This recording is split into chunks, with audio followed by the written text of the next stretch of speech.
এই পাগলটা তো আগের বার বেঁচে গিয়েছিল, এবার তো আর বাঁচতে পারবে না। আরে আমি তো এখন খেলা করবো। আরে তুই যা, আমি আসতেছি। আরে কত মজা, বাবা তো নতুন পুতুল কিনে দিয়ে এসছে। এই পাগলটা তো আমাদের অনেক সময় নষ্ট করে দিয়েছে, আজকে তোর খেলা খতম করে দিব।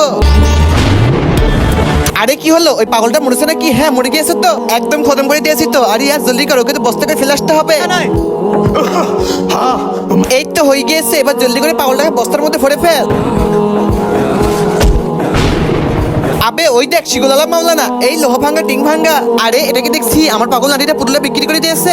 এমনটা তো হতে পারে না। আবে কি রয়েছে এই বস্তার মধ্যে? আরে জঞ্জিরালা মাওলানা, কিছু নেই তার ভেতরে। আরে বাচ্চা তাহলে দ্রুত বস্তাটা খোল, জলদি খোল। জঞ্জিরালা মাওলানা, এটার মধ্যে তো কিচ্ছু নেই। আরে আমি কি আমার শিগুলটা উঠাবো নাকি? বন্ধুরা তোমরা সবাই তো আল্লাহ তাআলাকে ভালোবাসো, তাই ভিডিওকে লাইক করে চ্যানেলকে সাবস্ক্রাইব করে দাও, কমেন্টে আল্লাহু আকবার লিখে যাও। আরে এই দেখো আমি তো পাগলালা মাওলানা। আরে বেটা তুই এখানে কিভাবে? আরে বাবা আমি তো খেলছিলাম তখন, তো ওই আমি তো এখানে লুকিয়ে পড়েছিলাম। ভাই এত বুঝতে পারে না, এজন্যই তো আমাকে উঠিয়ে নিয়ে চলে আসছিল। বেটা তুমি এমন করছো কেন? চলো আমার সঙ্গে বাড়ি চলো বেটা। আরে ও কত ভালো, আমরা এমন করলাম কেন ওর সঙ্গে?